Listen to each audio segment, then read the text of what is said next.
እኛ በምንኖርባት ዓለም አንድ ጸጥ ያለ ጥግ ላይ አያትና ልጅ አብረው ይኖራሉ። ሁለቱም በየቀኑ ባዶ እጃቸውና በከባድ ችግር መሃል ሆነው ይነቃሉ። የሁለቱም ንጹህ ፍቅር ህመሙን የበለጠ ጥልቅ ያደርገዋል። ሰላም፣ እንዴት ናችሁ? ወደ አዲስ ፍሊክስ እንኳን በደህና መጣችሁ። ዛሬ ቼሪ ቶማቶ የተሰኘውን ፊልም እንቃኛለን። ልብ የሚሰብር የአያትና ልጅ የመስዋዕትነት ታሪክ እነግራችኋለሁ። አብራችሁን ቆዩ። በፊልሙ መጀመሪያ ላይ በኮሪያ ውስጥ ተሽከርካሪ የሚበዛበት ከተማ እናያለን። በመንገዱ ዳር ከአንድ የፖስታ ኩባንያ የተላኩ ዕቃዎች እየተሰበሰቡ ነው። የ70 ዓመት ሽማግሌ እነሱን የመጠበቅ ኃላፊነት አለበት። ስሙ ፓርክ ይባላል። ፓርክ በአቅራቢያው ካለ ወጣት ሰራተኛ ጋር በከፍተኛ ድምፅ ይከራከራል። ከጎኑ በትንሽ ብርድ ልብስ ተጠቅልላ ብቸኛ የልጅ ልጁ ተቀምጣለች። የትንሿ ልጅ ስም ሱንግ ይባላል። አያቷ በሚሰሩበት ጊዜ ስለሚያጨሱ ሱንግ በብርድ ልብሱ ስር ተደብቃ ነበር። በድንገት አንድ ሰው መጥቶ ከፊታቸው ይቆማል። አያትና የልጅ ልጅ ሁለቱም ደነገጡ። ይህ ሰው የሱንግ አባት ነው። ከብዙ ዓመታት በኋላ ከእስር ቤት ተለቋል። የሱንግ እናት በወሊድ ጊዜ ሞታለች። ሱንግ ሕፃን ከነበረችበት ጊዜ ጀምሮ አያቷ በእጃቸው ተሸክመው በታላቅ እንክብካቤ አሳድገዋታል። የሱንግ አባት ወደ እስር ቤት ሲገባ እሷ የ1 ዓመት ሕፃን ብቻ ነበረች። አሁን ሱንግ 6 ዓመቷ ነው። አባቷ ትንሽ የቲማቲም ችግኝ በስጦታ ይሰጣታል። የመጀመሪያውን ስጦታ ከአባቷ ስትቀበል ትንሿ ልጅ ደስ ይላታል። አባቷ ትምህርት ቤት መሄድ ጀምረሻል ብሎ ይጠይቃታል። ሱንግ እኔ አሁንም በጣም ትንሽ ነኝ ትለዋለች። አባቷ እንደገና ታዲያ ለምን የትምህርት ቤት ቦርሳ ይዘሽ ትዞሪያለሽ ይላታል። ሱንግ መለሰች፣ ሁሉም ጓደኞቼ ትምህርት ቤት ይሄዳሉ፣ ስለዚህ እኔም ትምህርት ቤት እሄዳለሁ ብዬ እነግራቸዋለሁ ትለዋለች። ከጎን አያቷ እንዲህ ይሉታል፣ ትምህርት ቤት ለማስገባት ገንዘብ የለኝም፣ አሁን ለልጅ ኃላፊነት ከወሰድክ እኔም ትንሽ እፎይታ አገኛለሁ ይሉታል። ልጁ የጡረታ ገንዘብህስ በማለት አባቱን ይጠይቀዋል። ይህን ሲሰሙ የሱንግ አያት በጣም ይናደዳሉ። በእርጅናዬ የቀረኝ ይህ ገንዘብ ብቻ ነው፣ ራሴንና ሱንግን ለመንከባከብ እጠቀምበታለሁ፣ እንዳታስበው ይሉታል። የሱንግ አያት የልጃቸው ጠባይ ጥሩ እንዳልሆነ በሚገባ ያውቃሉ። እሱም እንደዚህ አላቸው፣ እኔ ወጣት ሳለው ገንዘብ በመጠጣት አባክነሃል፣ የፖሊዮ ክትባት እንኳን የማስወጋት አቅም አልነበረህም፣ በዚህ ምክንያት አሁን እንኳን ከባድ ስራ መስራት አልችልም ይላቸዋል። እነዚህን ቃላት ሲሰሙ የሱንግ አያት በዝምታ ቆመው ምንም ማለት አልቻሉም። ሶስቱም ወደ ትንሿ ቤታቸው ተመለሱ። ሱንግ አባቷ የሰጣትን ተክል አጠጣች። ምንም እንኳን አሁንም በጣም ትንሽ ብትሆንም እውነታው በስሜት እንድታድግ አስገድዷታል። ሕይወትን በዕድሜዋ ካሉ ሌሎች ልጆች በተሻለ ትረዳለች። ማታ ላይ ሶስቱም አብረው ይተኛሉ። ሱንግ በአባቷና በአያቷ መካከል ትተኛለች።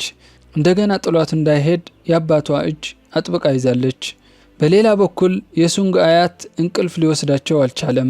በሌሊት በጸጥታ ተነስተው በቁም ሳጥን ውስጥ ያስቀመጡትን ገንዘብ አወጡ። ልጃቸውን በመፍራት ገንዘቡን ሌላ ቦታ ለመደበቅ ይሞክራሉ። ልክ በዚያን ጊዜ ልጃቸው ከኋላ ይናገራል። አባዬ፣ መደበቅ አያስፈልግም፣ ገንዘብህን ቀድሜ አይቼዋለሁ፣ ልሰርቀው ብፈልግ ኖሮ አስቀድሜ አደርገው ነበር ይላቸዋል። አባትየው ምንም መልስ አልሰጡም። በጸጥታ ወደ ቦታቸው ተመልሰው ይተኛሉ። ከዚያ በጣም ለስላሳ በሆነ ድምፅ ልጁ ለአባቱ አባዬ፣ እንደገና ከሄድኩ አንድ ነገር አስታውስ፣ ወደ አንተ ተመልሼ እመጣለሁ ይላቸዋል። በሚቀጥለው ጠዋት ሱንግ አያቷን እየጠራች ትጮኻለች። አያቴ፣ አባዬ የለም፣ እጁን በጣም አጥብቄ ይዤው ነበር፣ ግን አሁንም ሄደ ትላቸዋለች። የሱንግ አያት ተነስተው እውነት መሆኑን አዩ። ልጃቸው ያጠራቀሙትንም ገንዘብ ይዞ ጠፍቷል። በድንጋጤ እሱን ለማፈላለግ ሮጠው ይወጣሉ። ለረጅም ጊዜ ከሮጡ በኋላ ይደክማቸውና በመጨረሻ ይቀመጣሉ። በሐሳብ ተውጠው ያለ ገንዘብ እንዴት እንደሚኖሩ ያስባሉ። ከጎን ትንሿ ሱንግ ሲጋራ በአያቷ እጅ ላይ አድርጋ ለብርዱ የሚሆን ሞቅ ያለ ልብስ ታመጣለች። አያቷ ዛሬ ቤት ቆይኝ፣ እኔን መከተል አያስፈልግሽም ይሏታል።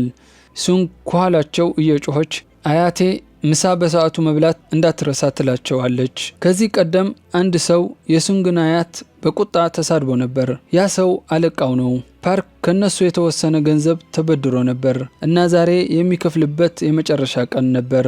ነገር ግን አሁን ልጁ ገንዘቡን ስለወሰደበት ፓርክ ምንም የለውም። ላለቃው አጥብቆ የለመነ ይህንን ስራ ካጣው የልጅ ልጄ የምትበላው ነገር አይኖራትም በማለት ያስረዳዋል። ነገር ግን አለቃው ለመስማት ፈቃደኛ ባለመሆኑ ከስራ ያባረረዋል። ወደ ቤት ሲመለስ በተስፋ መቁረጥ ተሞልቶ ነበር። ሱንግ አስቀድማ ተኝታለች።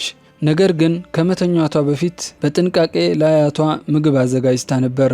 እሷ ራሷ ምንም እንዳልበላች አስተዋለ። ትንሽ ቀምሳ ቀሪውን ለሷ ቆይታለች። በተኛችበት ፊቷን እያየ በጥልቅ ሐዘን ውስጥ ይገባል። የተወለድሽው በተሳሳተ ቤት ውስጥ ነው። እንደኔ ያለ ሽማግሌ በቀን 3 ጊዜ እንኳን ሊያበላሽ አይችልም በማለት በውስጡ ይናገራል። በብርድ ልብስ ይሸፍናታል። በሱንግ ራስ አጠገብ አባቷ የሰጣት ስጦታ ተቀምጧል። ትንሿ የቲማቲም ችግኝ። በስህተት እንዳትነካው በጥንቃቄ ትንሽ ራቅ አድርጎ ያስቀምጠዋል። ሱንግ ወዲያው ትነቃለች። ያለ መነጽር በደንብ ማየት አትችልም። ችግኙ ለማየት ትሞክራለች። ከዚያ መነጽሯን አድርጋ ስታይ ካጠገቧ የለም። ከጥቂት ጊዜ በኋላ የአባቷን ስጦታ አጥብቃ ይዛ ተመልሳ ትተኛለች። በሚቀጥለው ቀን ጋሪ ይዞ ወጥቶ የፕላስቲክ ጠርሙሶችንና አሮጌ ጋዜጣዎች ይሰበስባል። የልጅ ልጁን ለመመገብ የሆነ ነገር ማድረግ አለበት። ድንገት ከኋላ አንድ ሰው ይጠራዋል። አካባቢው ቆሻሻ በሚሰበስቡ ሰዎች የተከፋፈለ ነውና ይህ ቦታ የሰውየው ክልል ነው። እዛ ቦታ መሰብሰብ እንደማይፈቀድለት በቁጣ እየተሳደበ ያናግረዋል። ነገር ግን አያቱ በወጣትነቱ ወታደራዊ ስልጠና የነበረው ቢሆንም ችላ ብሎ ስራውን ይቀጥላል። ሰውየው የአያቱን ጋሪ በጋሪው ይገጨዋል። ፓርክ በመናደድ ይመታዋል። የሰበሰባቸውን ጥቂት ዕቃዎች በተጨናነቁ የከተማ መንገዶች ሲገፋ ቀኑን ሙሉ አሳለፈ። በዚህ ዕድሜው ይህ ከባድ ሸክም ችሎ የሚሰራው ለሱና ለልጅ ልጁ ህልውና ሲል ብቻ ነው። መኪኖች መንገድ ላይ ከኋላው እየመጡ ከመንገድ ዞር እንዲል ሹፌሮች ይጮሁበታል። ነገር ግን ማንም በዚህ ሽማግሌ ውስጥ የተደበቀውን ህመምና ትግል አይረዳም። ትዕይንቱ ይቀየራል። አያቱ የሰበሰባቸውን ዕቃዎች ለመሸጥ ይሄዳል። ነገር ግን እዛ ያለው ሰው እንኳን ሊያታልለው ይሞክራል። ሰውየው የዕቃዎቹ ክብደት ካለው ቀንሶ ይነግረዋል። ህብረተሰቡ ድሆችንና አቅመቢሶችን የሚያስተናግደው በዚህ መንገድ ነው። ድሃውም አማራጭ የለውም። በሌላ በኩል ሱንግ በምትኖርበት ሰፈር ተቃውሞዎች ተቀስቅሰዋል። በአንድ በኩል ነዋሪዎቹ፣ በሌላ በኩል ፖሊስ። መሬቱ የመንግስት ነውና ትልቅ የገበያ አዳራሽ ለመገንባት መንደሩን ለማፍረስ አቅደዋል። ነገር ግን ህዝቡ ቤት ብለው የሚጠሩትን ብቸኛ ቦታ ለመተው ፈቃደኛ አልሆኑም። በዚህ ግርግር መሃል ትንሿ ሱንግ አሁንም የተበተኑ አሮጌ የፕላስቲክ ጠርሙሶችን እየሰበሰበች ነው። በምትችለው መንገድ ሁሉ አያቷን ለመርዳት ትፈልጋለች። አያቱ ወደ መንደሩ ይመለሳል። ስለ ተቃውሞው አልተጨነቀም። ምን እንደሆነም አልተረዳም። ጠርሙሶቹን ከእጆቿ ተቀብሎ ይህን ማድረግ እንደሌለባት ይነግራታል። በድንገት በነዋሪዎቹና በፖሊስ መካከል ግጭት ይፈጠራል። አያቱ በፍጥነት ሱንግን ወደ ደህና ቦታ በመጎተት ይደብቃታል። ወደ ኋላ ሲዞር የመጨረሻ ንብረቱ የሆነችውን ጋሪውን በተቃውሞ መካከል ስትሰባበር ይመለከታል። በተስፋ መቁረጥም የኔን ጋሪ አድኑልኝ በማለት ይጮሃል። ነገር ግን በአይኑ ፊት የመጨረሻው የቀረችው የህይወት ተስፋው ወደመች። በዚህም ማልቀስ ጀመረ። ትዕይንቱ እንደገና ይቀየራል። መንደሩ ሙሉ በሙሉ ፈርሷል። አንድ መንግስታዊ ያልሆነ ድርጅት ለቤት አልባ ሰዎች ምሳ እያቀረበ ነው። አያቱ እንደዚህ አይነት ምግብ በየቀኑ ትሰጡናላችሁ በማለት ጠየቃቸው። ሁለቱ ሴቶች እንዲህ ሲሉ መለሱ፣ አይ የምንረዳው ዛሬ ብቻ ነው ይሉታል። በዚህ አያቱ ልቡ ይሰበራል። ሴቶቹም የልጅ ልጅህን ወላጅ አልባ ህፃናት ማሳደጊያ ማስገባት ትችላለህ፣ ቢያንስ ስለ ምግቧ መጨነቅ አይኖርብህም በማለት ሀሳብ ያቀርቡለታል። ይህን ስትሰማ ሱንግ ምግቡን ትታ ከአያቷ ጋር ትሄዳለች። ያለሱ የትም ለመሄድ ፈቃደኛ አይደለችም። በሌላ በኩል የመንደሩ ነዋሪዎች አሁንም ፖሊስን እየተቃወሙ ነው። አያቱም ይቀላቀላል። በመጨረሻም ፖሊስ ሁሉንም ለማሰር በኃይል ይገባል። በግርግሩ ውስጥ የሱንግ ብቸኛ መነጽር መሬት ላይ ወድቅና አንዱ መስተዋቱ ይሰበራል። ፖሊስ አያቷን ሲይዙት ሱንግ በምሬት እየጮኸች እባካችሁ አያቴን አትወሰዱብኝ፣ በዓለም ላይ ሌላ ማንም የለኝም በማለት ትለምነዋለች። አንዱ የፖሊስ መኮንን በትንሿ ልጅ ልመና ልቡ ተነክቶ ይለቀዋል። ሁለቱም በከተማው መንገዶች መጓዝ ይቀጥላሉ። ሱንግ አባዬ የሰጠኝን ተክል በደንብ ተንከባክቤዋለሁ ትለዋለች። አያቱም በብስጭት ካሁን በኋላ የአባትሽን ስም በፊቴ እንዳታነሺ ይላታል። ትዕይንቱ ይቀየርና ብዙ ስጋ በሳህኖች እየተዘጋጀ ነው። ይህ በከተማው ውስጥ የሚኖር በጣም ሀብታም ነጋዴ ቤት ነው። ስጋው ለነጋዴው ተወዳጅ ውሻ የሚሰጥ ነው። ሚስቱ ልጅ ከወለዱ ረጅም ጊዜ እንደሆናቸው ትነግረውና ሰውየው እየጮኸባት ውሻውን በአግባቡ ብትይዥ ይሻልሻል ይላታል። በንግግሩም የሴትየዋ ፊት ጠቆረ። ነጋዴው ምናልባት ውሻው ይህንን አልወደደው ይሆናል በማለት ለሰራተኛው ከነገ ጀምሮ የተለየ አይነት ስጋ እንዲያመጣ ይነግረዋል። በሚወደው ውሻ ላይ በየወሩ በመቶ ሺዎች የሚቆጠር ገንዘብ ያወጣል። በሌላ በኩል የተሰበረው መነጽሯ ለማየት ስለሚያስቸግራት ሱንግ ከአያቷ ጋር ስትሄድ ትደናቀፋለች። አያቷም ይህን ስላስተዋለ በመንገዱ ዳር አንድ ሱቅ በትንሽ ገንዘብ ፓንኬክ የሚሸጥበት አይቶ ለሱንግ አንዱን ይገዛላታል። እሷም በጣም ደስ ይላታል። ነገር ግን ሁሌም ሁሉንም ነገር ከአያቷ ስለምትካፈል አንተም ብላ ትለዋለች። እሱም እኔ አልፈልግም አንቺ ብዩ ይላታል። ግን በድንገት ፓንኬኩ ውስጥ ባዶ መሆኑን አስተዋለ። በቁጣ ሱቅ ጠባቂውን ይሰድበዋል። ሱንግ በፍጥነት አስቆመችውና ከሱቁ ፊት ለፊት የተሰቀለ ማስታወቂያ እየጠቆመች ፓንኬኮቹ ውስጥ ባዶ መሆናቸውንና ዋጋው ዝቅተኛ የሆነው ለዚያ እንደሆነ የተጻፈው በግልጽ ይናገራል ትለዋለች። ሱንግ ለአያቷ ያለ ምክንያት ማንንም አትሳደብ፣ አስቀድሞ እኮ ጽፎታል ትለዋለች። አያቱ በትንሿ ልጅ ምክር ይናደድና ከእንግዲህ እንደዚህ ካደረግሽብኝ ወላጅ አልባ ሕፃናት ማሳደጊያ እተውሻለሁ ይላታል። ትንሿ ልጅ ደንግጣ እንባ አይኖቿ ይሞላል። የያዘችውም ፓንኬክ ጣለችና በዝምታ ወደፊት ትሄዳለች። ሱንግ አለቀሰች። በአያቷ ብትናደድም ከጎኑ ልትለይ አልፈቀደችም። ወደ ፈረሰው ሰፈራቸው ይመለሱና ከአካባቢው ነዋሪዎች አንዱ አያቷን ጠርቶ እንዲህ ይለዋል።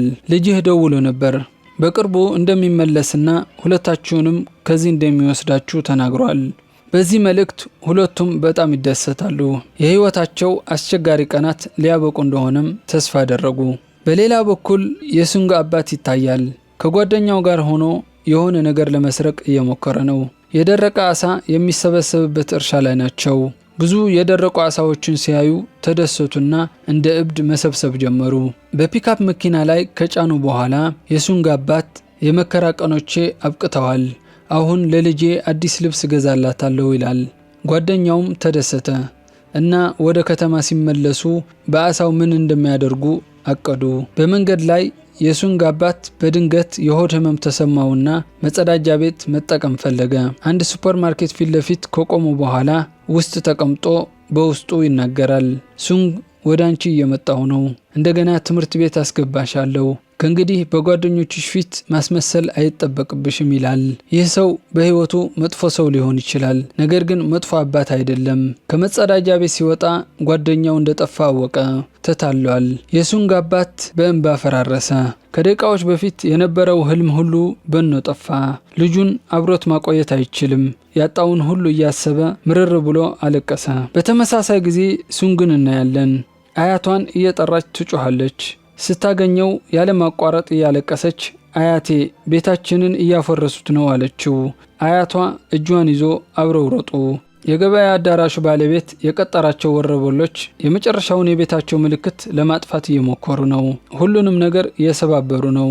አያቷ ሊያቆማቸው ሞከረ፣ ግን ክፉኛ ደበደቡት። እንደተለመደው ሱንግ አያቷን ለመከላከል ሞከረች፣ ግን ሰዎቹ ገፍተው ጣሏት። ከተሰበረው መነጽሯ አንዱ ሌንስ ካጠገቡ ወደቀና በድንጋጤ እያየች በአንዱ ወረበላ ጫማ ስር ተሰባበረ። ሱንግ በድንጋጤ ደርቃ ዝም አለች።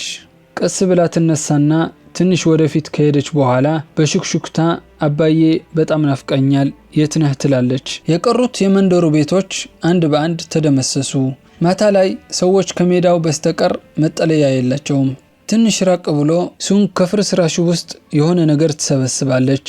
አያቷ ሲጠይቃት በሚስጥር ፈገግ አለች እንጂ የምትሰበስበውን አልነገረችውም።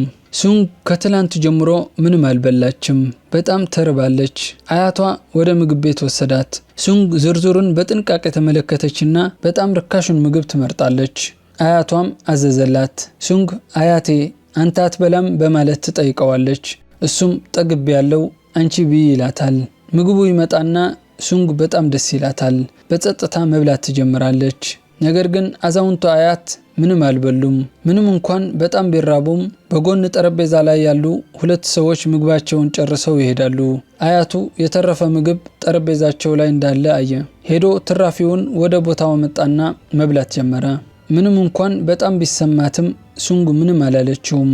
ከዚህ በኋላ ሁለቱ በጣም ትልቅ ቤት ፊት ለፊት ደረሱ።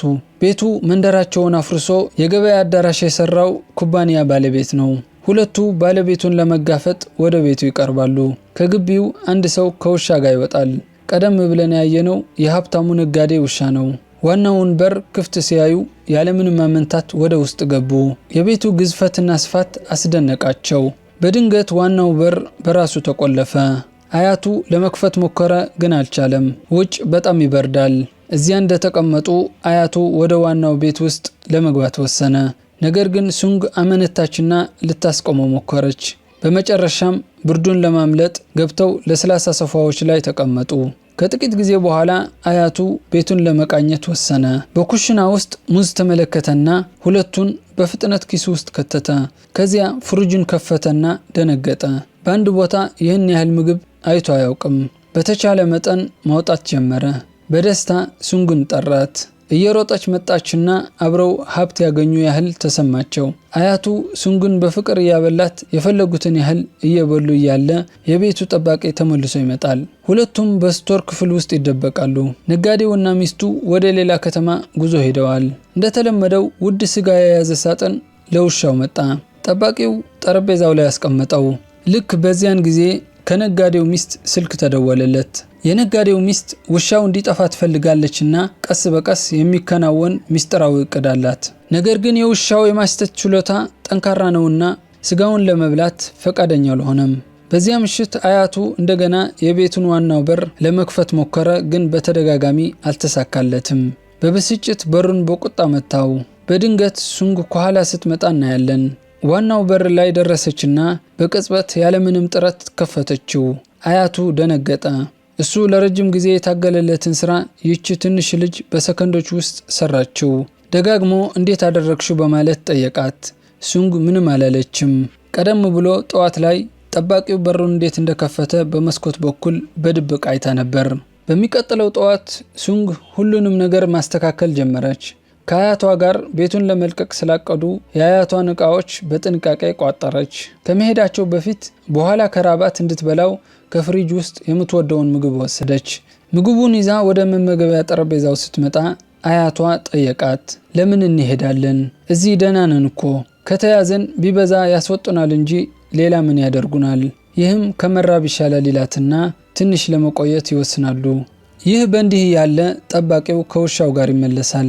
ስለዚህ አያትና ሱንግ እንደገና በስቶር ክፍል ውስጥ ተደበቁ። በሚቀጥለው ትዕይንት አያቱ ጸጉሯን በጥንቃቄ አጠበላት። ምንም እንኳን የውሻ ሻምፖ ቢሆንም ስለነዚህ የቅንጦት ነገሮች ምንም እውቀት የላቸውም። ግን አብረው ሳቁና ተጫወቱ። በመታጠቢያ ቤት ውስጥ ያለውን ቲቪ እያዩና የሀብታሞች ህይወት ምን ያህል ያሸበረቀ እንደሆነ እያደነቁ አያቱ በስህተት አንድ ቁልፍ ተጫነና ሙቅ ውሃ መፍሰስ ጀመረ። የሱንግ ደስታ እጥፍ ሆነ። አያቱም በደስታዋ ተካፈሉ። ቀላል ተድላዎች ለድሆች በጣም አስደናቂ ሊሆኑ ይችላሉ። ትዕይንቱ ይቀየርና አያቱ ወደ ውጭ ይወጣል። ሱንግ ላይመለስ ይችላል ብላ በመስጋት አብራው መሄድ ፈለገች። ከምሽቱ በፊት እመለሳለሁ ብሎ አረጋጋት። ነገር ግን ትንሿ ልጅ በጽኑ አለቀሰች። ወደ ውጭ ሲወጣ የሱንግን መነጽር ከኪሱ ያወጣል። ከዚህ አያቱ የመመለስ ሐሳብ ላይኖረው እንደሚችል እንረዳለን። ማንም ሱንግን ካገኘ ሊንከባከባት ይችላል ብሎ አሰበ። ከሱ ጋር ሊያደርጋት አይችልምና እዛ ቢተዋት ለሷ የተሻለ እንደሚሆን ተስፋ አደረገ። በጥልቅ ሐዘን ውስጥ ሆኖ ወደፊት መራመድ ጀመረ። በድንገት አይኖቹ ለውሻው በቀረበው ስጋ ላይ ያረፉ። አያቱ ስጋውን ወስዶ እንደገና ወደ ቤቱ ገባና ለሱንግ ሰጣት። ትንሿ ልጅ በፍጹም ደስታ በላችው። ማናቸውም ስጋ ከበሉ ምን ያህል ጊዜ እንደሆነ አያስታውሱም፣ ግን ሁለቱም ምን እየተካሄደ እንዳለ አያውቁም። ትዕይንቱ ይቀየራል። ሱንግ በቤት ውስጥ ብቻዋን ናት። ጊዜው ማለቂያ የሌለው ይመስላል። መነጽሯ አብሯት የለም፣ ስለዚህ በደንብ ማየት አትችልም። ውጭ ከባድ ዝናብ ይጀምራል። አያቷ በዝናብ ርሶ በመነጽር መሸጫ ሱቅ ፊት ቆመዋል። የሱንግ ብቸኛ መነጽር ከረጅም ጊዜ በፊት ተሰብሯልና ያለሱ ለመንቀሳቀስ ትቸገራለች። ነገር ግን አያቷ የመነጽሩን ዋጋ ሲያይ አዲስ ለመግዛት የነበረው ሐሳብ ጠፋ። እያንዳንዱ መነጽር ከወርሃዊ ገቢው በላይ ነው። ይህ በእንዲህ እንዳለ ትንሿ ልጅ አያቷ እንደማይመለስ ተገነዘበች። እያለቀሰች ለራሷ አወራች። አያቴ እባክህ ተመለስ፣ ምርጥ ምግብ አልፈልግም፣ ባዶ ሆዴን ካንተ ጋር መሆን ብቻ ነው የምፈልገው፣ በጣም ነፍቀኛል አያቴ ትላለች። በሌላ ቦታ አያቱ ብቻውን በዝናብ ርሶ ተቀምጧል። ሱንጉን በጣም ናፍቋታል። በተመሳሳይ ጊዜ በሌላ የዝናብ ክፍል የሱንግ አባት ስለ ልጁ እያሰበ ነው።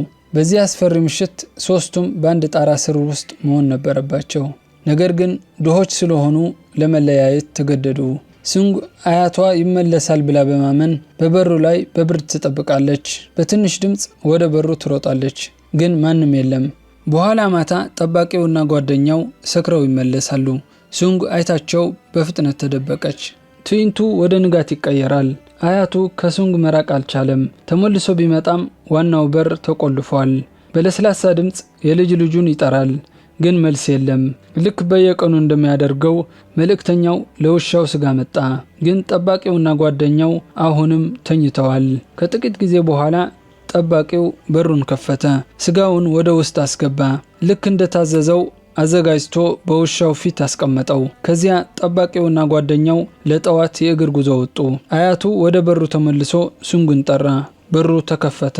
ሱንግ አያቷን በእንባ በተሞሉ አይኖች ተመለከተችው እና እሱ አፈረ። ፈጽሞ ጥየሽ አልሄድም አላትና ሁለቱም ወደ ውስጥ ገቡ። አያቱ ስጋ አምጥቼልሻለሁ፣ ውጭ ነው፣ አንቺ ጠረጴዛው ላይ ተቀመጪ ይላታል። በሚቀጥለው ትዕይንት ሱንግ ስጋው ፊት ተቀምጣ በፍጹም እርካታ ስትበላ ይታያል። አያቷ በፍቅር ይመለከታታል። እስካሁን ድረስ ስጋ ሊያበላት አልቻለም ነበር። ሁለቱም ምንም ያልተለመደ ነገር አልጠረጠሩም። በዚያ ምሽት ሱንግ በአያቷ እቅፍ ውስጥ ትተኛለች። ነገር ግን እኩለ ሌሊት ላይ ሆዷን አመማት። ወደ መታጠቢያ ቤት መመላለስ ቀጠለች። ከብዙ ጊዜ በኋላ አያቷ ምን እንደሆነች ይጠይቃታል። ሱንግ ሆዴን አመመኝ አለችና ወደ መታጠቢያ ቤቱ ተመለሰች። አያቱ በሐዘን ቃተተ። የደሃ ሰው ሆድ ስጋ መሸከም አይችልም ብሎ አሰበ። በሚቀጥለው ጠዋት ሱንግ በጣም ደክሟታል። ይህ በእንዲህ እንዳለ ሀብታሙ ነጋዴና ሚስቱ ቤታቸው ተመለሱ። ጠባቂው የለም። አያቱ በፍጥነት ሱንጉን ደብቆ አብሯት አመለጠ። ቤቱ በተዝረከረከ ሁኔታ ተተወ። ሴትየዋ የውሻው ምግብ በተቀመጠበት ጠረጴዛ ላይ ጮኸች። ጠባቂው ሲመለስ አለቃው እንደመጣ ተረዳ።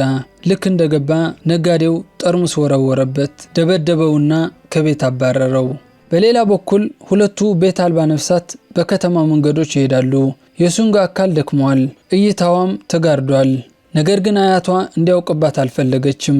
ልቡ ምን ያህል ስስ እንደሆነ ታውቃለች። እጁን አጥብቃ ይዛ እንዲህ አለች፣ ከሰማይ በታች ያለችው ከተማ በጣም ውብ ናት። ሀብታሞቹ ሰዎች እንኳን እንዲህ አይነት ሰላም የላቸውም። እንዲያዝንላት ስላልፈለገች እየሳቀች እጁን ይዛ ትሄዳለች። በድንገት ቦርሳዋ ወደቀና ብዙ ሲጋራዎች ተበተኑ። የድሆች መንደራቸው ከፈረሰው በኋላ ሱንግ አንድ ነገር ስትለቅም እንደነበረ ታስታውሱ ይሆናል። ለአያቷ እንደሚያስፈልገው ስላወቀች እነዚህን ሲጋራዎች ሰብስባ ነበር። አንገቷን ደፍታ አያቴ እነዚህን ለአዲስ ዓመት ስጦታ ልሰጥ ፈልጌ ነበር፣ ለዛ ነው ሁሌም በቦርሳዬ የሚይዛቸው አለችው። የአያቷ አይኖች በእንባ ሞሉ። ይቺ ትንሽ ልጅ ምን ያህል እንደምትጨነቅለት። በታፈነ ድምፁ በጣም ትወጂኛለሽ አይደል በማለት ይጠይቃታል። በእንባ በተሞሉ አይኖች ሱንግ ራሷን ነቀነቀች። በጣም እወድሃለሁ አያቴ ትለዋለች። አያቱ ወደ አሮጌው ቦታቸው መለሳት። በጣም ታስላለች። እዛ ያለች አንዲት ሴት ለሱንግ ሩዝ ሰጠቻት፣ ግን ለመብላት ፈቃደኛ አልሆነችም። በሚቀጥለው ቀን አያቷ ወደ ሐኪም ወሰዳት። ከመረመራት በኋላ ሐኪሙ አረጋገጠለት። ምንም አሳሳቢ ነገር የለም፣ ደክሟት ነው። ጥሩ ምግብ ስጣትና በጥቂት ቀናት ውስጥ ጤናማ ትሆናለች ይለዋል። ነገር ግን ቤት ሲመለሱ የሱንግ ሁኔታ ተባባሰ። አያቷ ምንም ያህል ሩዝ ሊያበላት ቢሞክር እምቢ ትላለች። አያቷ ስጋ ፍለጋ ይሄዳል። ልቡ የተሰበረው አያት ወደ ነጋዴው ቤት ሄዶ ከመንገድ ላይ መጮህ ጀመረ። ጠባቂው ሊያቆመው ሞከረ፣ ግን ቀጠለ። ነጋዴው ከቤት ወጣና አያቱ ተሳደበው። የልጅ ልጄ ባንተ ምክንያት በዚህ ቅዝቃዜ እየተሰቃየች ነው ይለዋል። ነጋዴው ችላ ብሎት ሄደ። ጠባቂው ለአያቱ ገንዘብ ሰጠውና ምግብ እንዲገዛ መከረው። አያቱ ለሱንግ ስጋ ገዛላት፣ ግን እምቢ አለች። ለውሻው የተዘጋጀውን ስጋ ትፈልጋለች። አያቷ ሊያስረዳት ሞከረ፣ ግን ትንሿ ልጅ በግትርነት እምቢ አለች። በብስጭትና በህመም ራሱን መቆጣጠር አቃተው። ሱንግ አለቀሰችና አሳለች። አያቱ ረዳት እንደሌለው ተሰማው። ለቅሶዋን ከሩቅ እያዳመጠ በጸጥታ ውጭ ተቀመጠ። ሽማግሌው ሙሉ በሙሉ አቅም እንደሌለው ተሰማው። በሚቀጥለው ጠዋት አያቱ ወደ ነጋዴው ቤት ተመልሶ ለውሻው የተሰጠውን ስጋ ለመነው። ሴትየዋ ለመርዳት ፈቃደኛ አልሆነችም። በድንገት ዋናው በር ተከፈተ። አያቱ ወደ ውስጥ ሮጦ ገባና ስጋውን አነሳ። ውሻው እየነከሰውም ለልጁ ሲል የቻለውን ያደርጋል። ተመልከቺ፣ የምትወጂውን ስጋ አምጥቼልሻለሁ ብሎ ጠራት። ሱንግ ኩርፊያዋን ትታ ተነሳችና ስጋውን በደስታ በላች። የምትወደውን ምግብ አጣጣመች። በዚያ ምሽት የሱንግ ሁኔታ ይበልጥ ተባባሰ። ሳለዋ ሁሉንም ሰው ቀሰቀሰ። በትኩሳት እየተቃጠለች እየተንቀጠቀጠች ነው። በሌላ በኩል በነጋዴው ቤት ድግስ ተደግሷል። ጠረጴዛዎች በምግብ ተሞልተዋል። ግን ለሱንግና ለአያቷ ትግሉ የህይወትና ሞት ነው።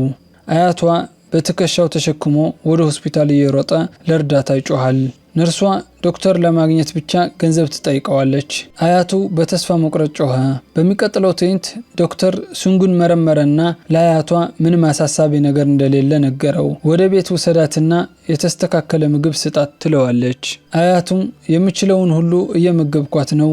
ቤት ውስጥ ሱንግ በጸጥታ ተኝታለች፣ በትኩሳት እየተንቀጠቀጠች። አያቷ ሊያበላት ሲሞክር እምቢ አለች። በሹክሹክታ አያቴ አትተወኝ፣ ሁሌም ከጎን ይሁን ትለዋለች። አያቷም ካጠገቧ ተኝቶ አቀፋት። አሳለችና የእናቷ ስም ካፏ ወጣች። አያት የባሰብሽ ነው ሲል ጠየቃትና በሹክሹክታ ስጋ ፈልጋለሁ አለችው። ግን በዚህ ሰዓት ከየት ይመጣል? ቢሆንም አያቱ በድብቅ ወደ ቤቱ ተመለሰ። ስጋውን ከውሻው ፊት ለመውሰድ ሞከረ፣ ግን ውሻው ነከሰው። ህመም ተሰማው፣ ግን በቆራጥነት ያዘው። የነጋዴው ሚስት ከርቀት ተመለከተች። አያቱ ለመልቀቅ ፈቃደኛ ባለመሆኑ ይህንን ስጋ ለልጅ ልጄ እወስዳለሁ ምንም ቢፈጠር አለ። ከከባድ ትግል በኋላ ተሳካለት። ተጎድቶ ግን አሸንፎ ስጋውን ይዞ ተመለሰ። ክፍሉ ውስጥ ገብቶ ስጋውን ከሱንግ ጎን አስቀመጠ። በለስላሳ ድምፅ ተነሽ የኔ ልጅ፣ የምትወጂውን ስጋ አምጥቼልሻለሁ ቶሎ ብይ ይላታል። ግን መልስ የለም። የደከመ ሰውነቷን ሲነካ ልቡ ተሰበረ። ሱንግ ሄዳለች። አያቱ በደረቱ አቀፋት። እየጮኸ ስጋ እንዳመጣልሽ ጠየቅሽኝ፣ ግን መብላት አልቻልሽም። ሁሌም አያቴ ከጎን ይሁን ትይኝ ነበር። እኔ እዛ ነበርኩ፣ ግን ለምን አልጠበቅሽኝም? ለምን ብቻዬን ተውሽኝ? ያለ አንቺ በዚህ ዓለም እንዴት እኖራለሁ እያለ ያለቅሳል። በሚቀጥለው ቀን ጠዋት በዝምታ ነጋ። አያቱ ከሱንግ ቦርሳ ሲጋራ አውጥቶ ለኮሰ። አይኖቹ በሩቅ ባዶ እይታ ጠፍተዋል። ከጎኑ የሱንግ የተቀበረችበት ሰላማዊ ማረፊያ አለ። ከአባቷ የተሰጣት ትንሿ የቲማቲም ተክል በጥንቃቄ የተተከለበት። ለስላሳው የጠዋት ንፋስ የተክሉን ቅጠሎች ያንቀሳቅሳል። አያትም በሐዘን ተውጦ የመጨረሻው ስንብት ይሰጣል እና ከዚያ ታሪኩ ያበቃል። ስላዳመጣችሁን ከልብ አመሰግናለሁ። ቪዲዮውን ላይክ፣ ቻናሉን ሰብስክራይብ ማድረግ እንዳይረሳ። መልካም ጊዜ ይሁንላችሁ።